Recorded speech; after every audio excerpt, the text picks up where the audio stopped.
Hello guys, good day. Nakaganito lang ako kasi malamig kasi.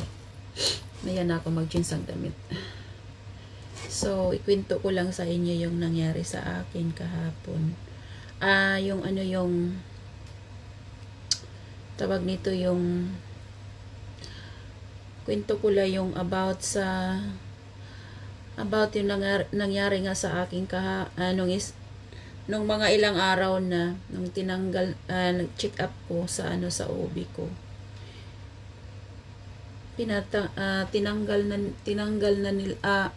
Chinik up muna ako sa OB ko kasi masama yung pakiramdam ko.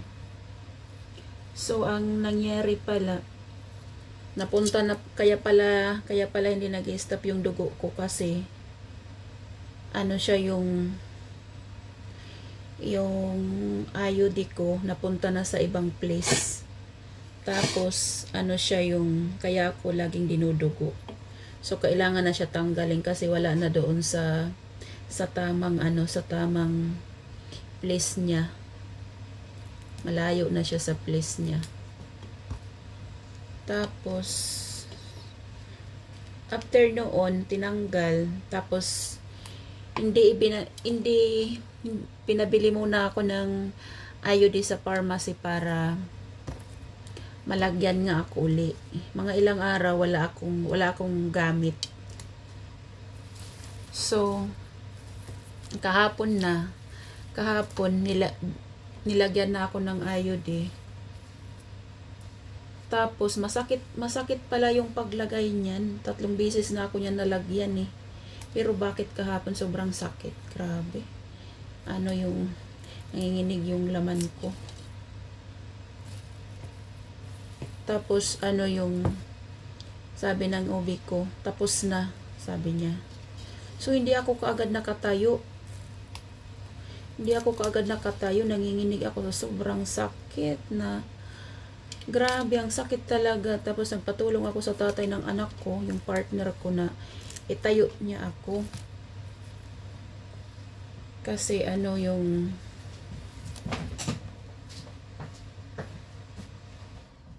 kasi nga hindi talaga ako makatayo. Tapos parang wala lang nangyari.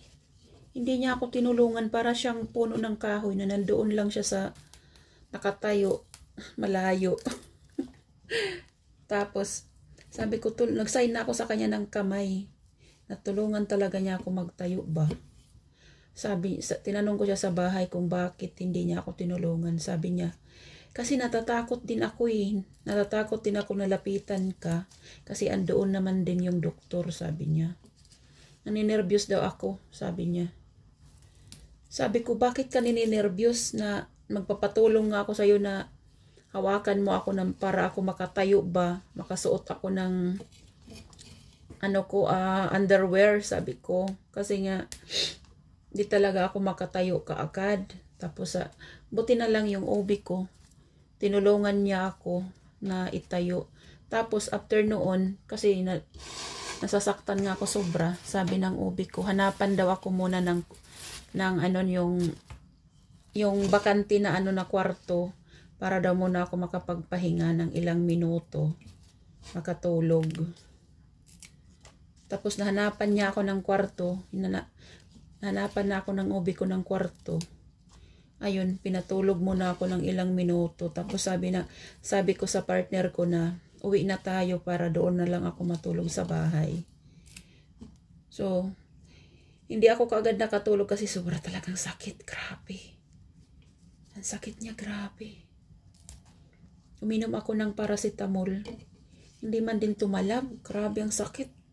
Ang sakit ng ng baba ng puwit ko, tapos yung puson ko masakit. Lahat ng katawang ko apektado sa sobrang sakit. Tapos may pumunta rin dito na bata na naglalaro kaklase ng anak ko. So hindi na ako nakatulog. Sabi ko, kailan kaya tong mga bata lalayas ba para ako makatulog ng ilang, kahit man lang isang oras, makapagpahinga yung katawan ko. Sobrang sakit kasi nararamdaman ko kahapon. Hindi pala guys biro magpalagay ng ano ng IUD guys. Sobrang sakit. Ayaw na kasi ng tatay ng anak ko na sundan pa yung anak namin. Kasi daw, mahirap daw. Buti naman sana kung siya ang nag-aalaga, ako naman lahat-lahat.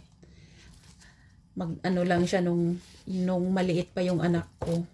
Ako laging nag-aalaga. Hindi nga ako tatanungin kung nakakain na ako sa madaling araw. Kasi nagigising talaga ako nung madaling araw para kumain lang. Kasi nga, nagpapadidi ako sa anak ko. So, gutom talaga tayo ng mga nanay, no, kapag nagpapadidi tayo sa anak natin.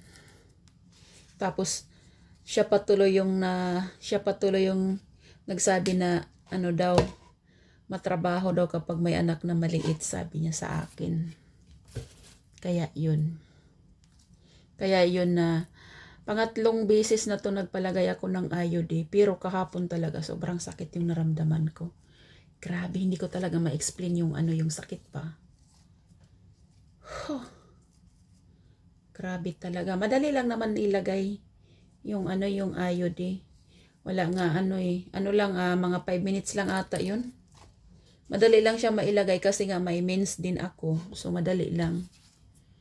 Kaya pala lagi akong dinudugo kasi nga yung IUD ko napunta na sa ibang place.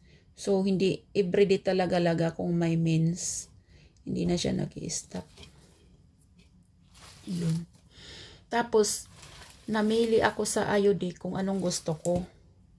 Kasi ayoko na talaga yung rereglahin ako, nakakabuisit. Nagsawa na ako na lagi akong nireregla ba.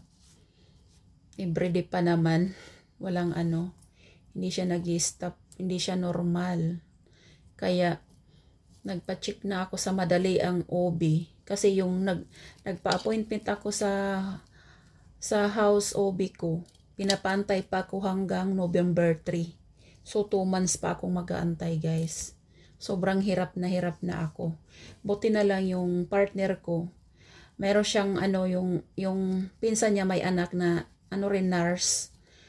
Nagtanong siya doon kung may alam daw na na OB na madalian pang emergency talaga. So binigyan siya ng number tapos tinawagan ng partner ko yung number na ito yung OB na available. So pumunta kami doon. Wala nang pakialam babae man o lalaki, wala ang pakialam, sobra kasing sakit.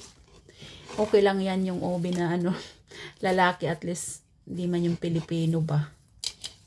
So, hindi lang naman akong isa yung tinitingnan yan, marami ring babae Kaya nga tinawag na OB gynae. Kaya yun. Buti na lang nakahanap kami ng madalian kasi kung hindi, aywan ko lang anong mangyayari sa akin. Pantayin pa kasi ako ng 2 months. Palibasa, lang naman yung gagawin niya sa akin. Madali lang naman, check lang naman niya ako. Grabe.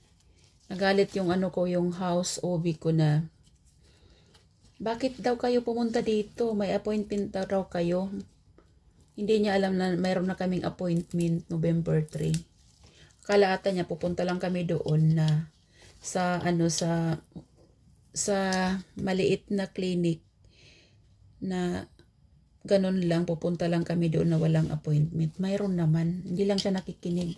Siguro nga busy siya kaya nakapagsabi siya ng ganyan.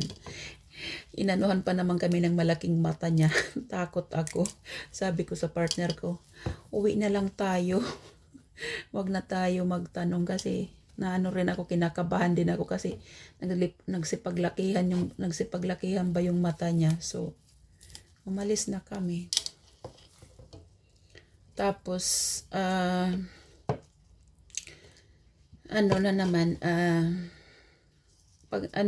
check up ko na naman sa ngayon November 5, check up ko sa bago kong OB, kung i-check niya kung maganda yung position ng IUD. So yun, namili ako ng option kung aling maganda.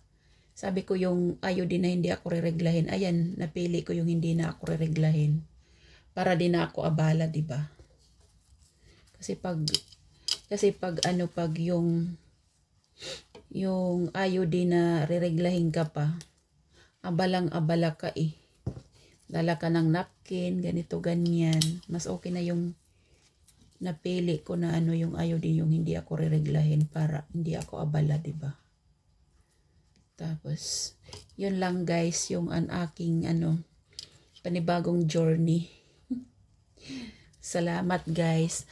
Pa-subscribe naman please dito sa ko sa YouTube channel. Mayoni Pirante Das Vlogs. Salamat guys. Bye-bye.